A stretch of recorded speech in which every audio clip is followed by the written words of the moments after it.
नमस्कार दोस्तों, स्वागत है आपका संस्कृत यूनिवर्स में। और आज हम देखने वाले हैं महाकवि कालिदास का सामान्य परिचय। दोस्तों, आगामी सभी परीक्षाओं में जैसे CU, CET, TGT, PGT, JIC या UGC नेट, इन सभी परीक्षाओं में महाकवि कालिदास से संबंधित बहुत सारे महत्वपूर्ण प्रश्न पूछे जाते हैं।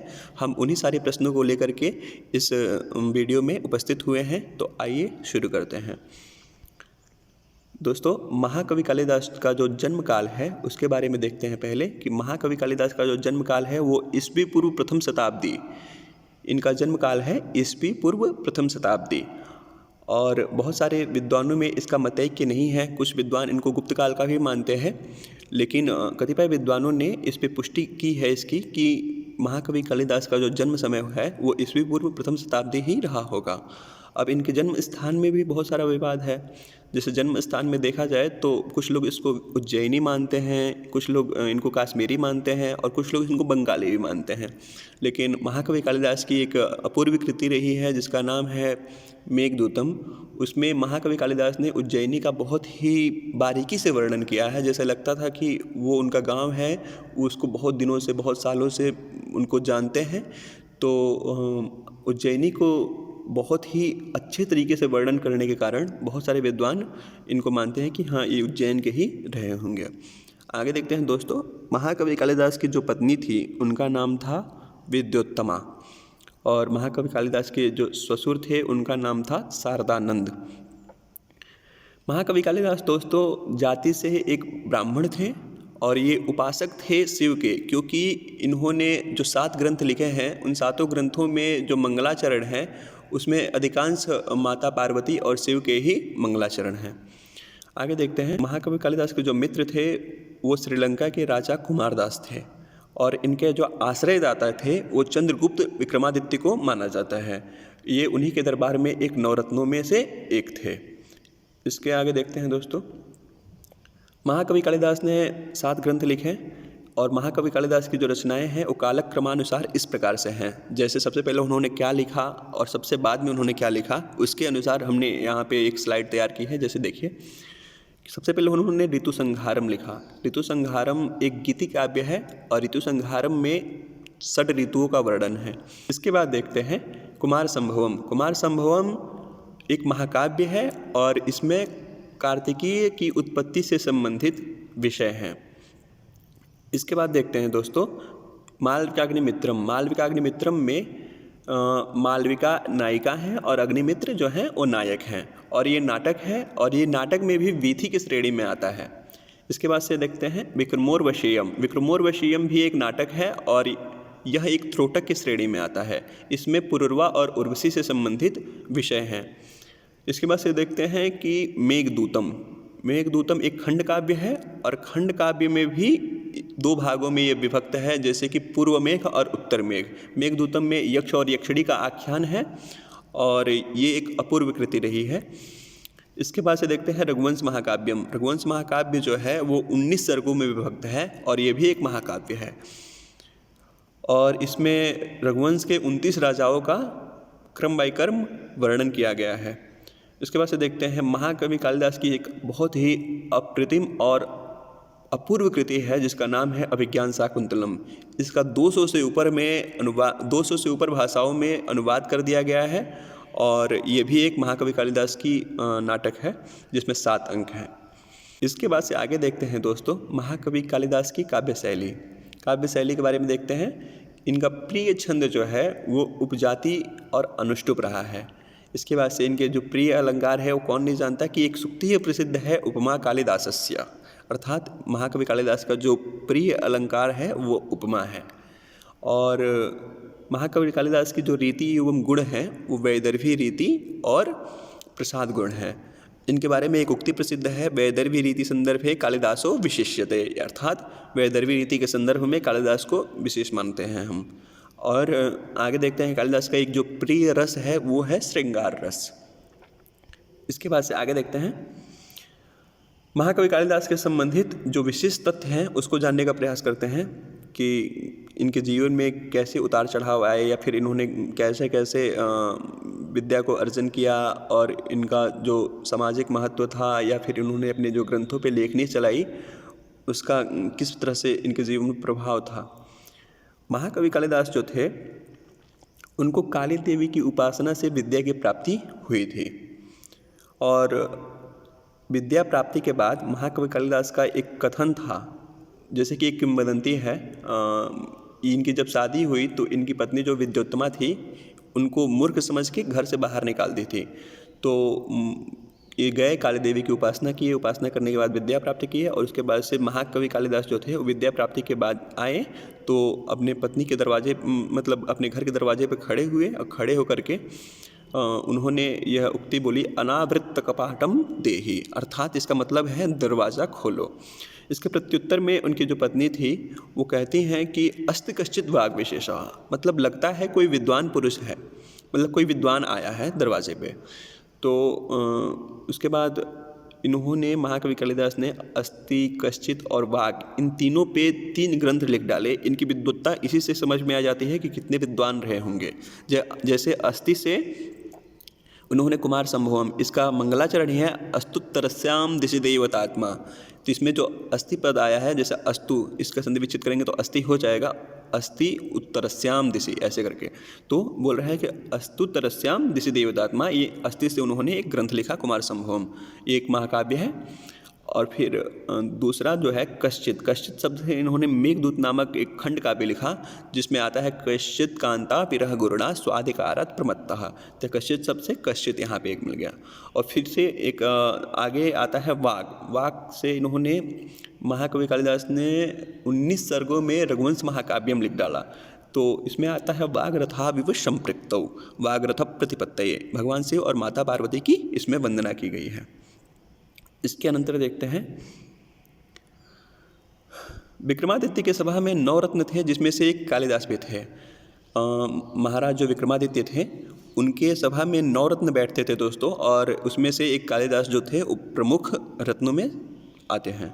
जैसे कि एक नीचे श्लोक दिया गया है, इसको देखिए, धन्वंतरी पड़का मरसिंह शंकु वेताल भट्ट घर खटकर पर कालिदासः ख्यातो वराह मिहिरो नृपतेः सभायां रत्नानि वै वररुचिः नवविक्रमस्य। इसमें 9 जो कालिदास के रत्न थे उनका नाम दिया गया है और ये वर्णन जो है ज्योतिर्विदाभरण में प्राप्त होता है। अब एक किंवदंती के अनुसार धारा के राजा भोज के प्रधान कवि कालिदास माने जाते हैं। इसके बाद से देखते हैं, बहुत सारी किंवदंतियाँ हैं कालिदास की। एक किंवदंती के अनुसार कालिदास का अंतिम समय लंका के राजा कुमारदास के यहाँ बीता। जैसे कि आपको पहले बताया गया था कि कुमारदास जो हैं वो कालिदास के मित्र थे, तो वहाँ पे घूमने फिरने के लिए गए होंगे, तो वहीं पे इनका अंतिम समय बीता। और वहाँ धन के लालच में एक वेश्या ने कालिदास की हत्या करा दी। जैसे कि माम्मट के 6 प्रयोजन हैं, उसमें कहते हैं काव्यम इससे कृते व्यवहार विदेशी वेत रक्षते सद्य पर निर्वृतये कांता संमिततयोपदेशी युजे। जब कवि को यश मिलता है तो यश से धन भी मिलता है, तो वहाँ पे धन के लालच में एक वेश्या ने उनकी हत्या करा दी। फिर आगे देखते हैं महाकवि कालिदास ने किस किन ग्रंथों का इन्होंने अध्ययन किया था, उसके बारे में दिया गया है कि महाकवि कालिदास ने संपूर्ण वेद, वेदांग, उपनिषद, रामायण, महाभारत, गीता, पुराण, आयुर्वेद, धनुर्वेद, संगीत शास्त्र, ज्योतिष, व्याकरण, छंद शास्त्र, काव्य शास्त्र आदि का अध्ययन बहुत ही मर्मज्ञों की दृष्टि से इन्होंने इतने ग्रंथों का इन्होंने अध्ययन किया था। किंचित काल पश्चात राजकवियों को कालिदास कहने की परंपरा चल पड़ी। जैसे कि कोई एक व्यक्ति फेमस हो जाता है तो उन व्यक्ति के नाम पे बहुत लोग अपना अपना नाम रख लेते हैं। अभी कुछ दिन पहले कोरोना चला था तो बहुत लोग अपने अपने लड़कों का नाम भी कोरोना रख दिए थे। वैसे ही उस समय भी महाकवि कालिदास के मतलब नाम पे बहुत सारे लोग अपने आप को उपाधि देने लगे कि हाँ हम भी कालिदास हैं। जैसे यायावरीय राजशेखर ने ऐसे 3 कालिदासों का उल्लेख किया है। देखते हैं, वो कहते हैं कि एकोपि जीयते हंता कालिदासो न केनचित् श्रृंगारे ललितोद्गारे कालिदास त्रयी किमु। अर्थात एकोपि जीयते हंता और कालिदासो न केनचित् श्रृंगारे ललितोद्गारे कालिदास त्रयी किमु। इसमें 3 कालिदासों का इन्होंने सुक्ति मुक्तावली नामक ग्रंथ में राजशेखर ने वर्णन किया है कि उस समय 3 कालिदास हुआ करते थे। आगे देखते हैं महाकवि कालिदास की जो उपाधियाँ हैं उनके बारे में। महाकवि कालिदास की जो पहली उपाधि है वो है दीपशिखा, और ये बहुत ही ज़्यादा फेमस है। रघुवंश में जब इंदुमती और अज का जो स्वयंवर का वर्णन है वहीं पे इस एक श्लोक आता है, संचारिणी दीपशिखेव रात्रौ यम यम व्यतीयाय पतिम वरासा नरेंद्र मार्गाट्टैव प्रपेदे विवर्ण भावम सस भूमिपाला। वहीं पे कहते हैं कि जो इंदुमती होती हैं वो आगे आगे चलती रहती हैं, और जैसे इंदुमती किसी राजा के सामने खड़ी होती हैं तो उसका मुख कमल जो होता है एकदम खिल जाता है, और जैसे जैसे आगे वो बढ़ती हैं तो उनका मुख कमल जो है वो मुरझा जाता है। वहीं पे एक दीपशिखा की उपाधि इनको ये प्राप्त की गई थी, और रघुवंश की रचना करने के कारण इनकी दूसरी उपाधि जो है वो रघुकार के रूप में दी गई। फिर से और भी बहुत सारी उपाधियाँ हैं, जैसे कविता कामिनी विलास या फिर कवि कुलगुरु या उपमा सम्राट। तो ये उनकी प्रमुख उपाधियाँ हैं जो परीक्षाओं में सामान्यतः पूछ लिए जाते हैं। फिर कहते हैं कतिपय विद्वानों द्वारा दी गई कालिदासों की प्रशस्तियाँ। बहुत सारे विद्वानों ने कालिदास के बारे में बहुत सारी प्रशस्तियाँ दी हैं, तो आइए उनको देख लेते हैं। जैसे कालिदास ने अपने ग्रंथ में ये प्रशस्ति दी है कि प्रथित यशसाम भास सौमिल्ल। इसमें लिखा है कि इसके द्वारा भास सौमिल्य आदि अपने पूर्ववर्ती कवियों का सादर स्मरण करते हैं कालिदास। फिर से इनकी जो दूसरे नंबर की प्रशस्ति है ये कवियों ने दी है इनको। दूसरे नंबर से बहुत सारी प्रशस्तियाँ हैं, हम आपको आगे दिखाते चलेंगे। जैसे बाण भट्ट हर्षचरित में लिखते हैं दूसरी प्रशस्ति कि निर्गदासु नवाकस्य कालिदासस्य सुक्तिषु प्रीतिर्मधुर सांद्रासु मंजरिस्वीव जायते। ये एक प्रशस्ति है जो बाण भट्ट ने कालिदास को दी थी।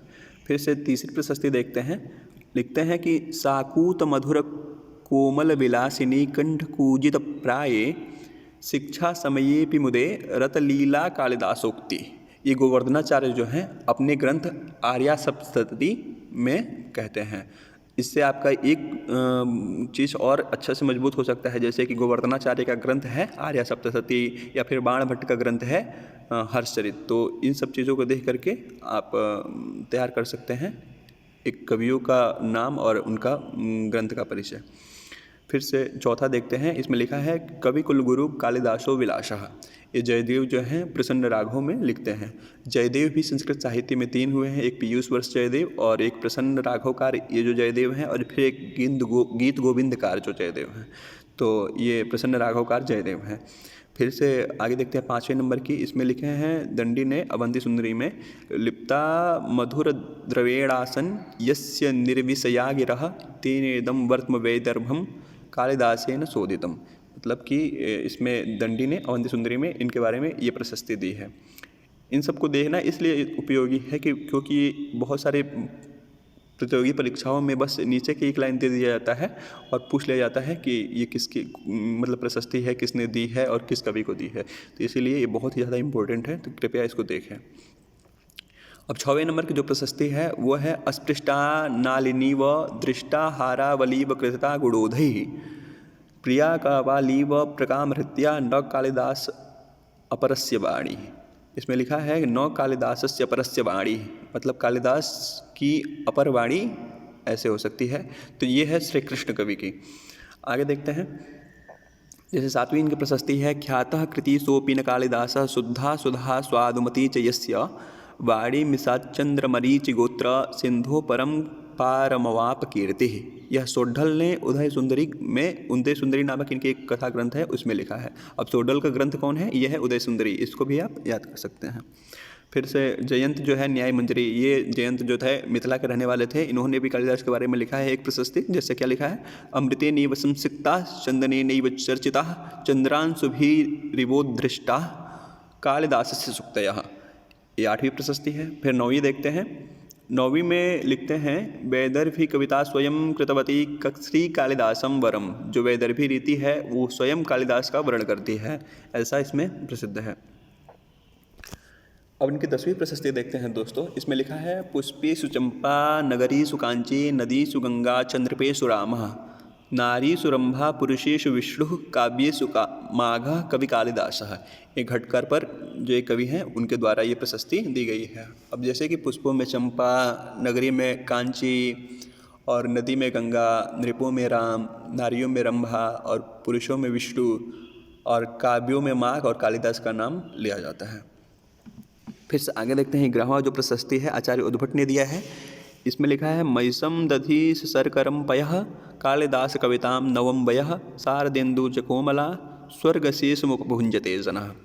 ऐसे ही जो इनकी 12वीं प्रशस्ति है ये किसी अज्ञात कवि ने दिया था, लेकिन ये बहुत ही ज़्यादा फेमस है, बहुत ही पूछा जाता है।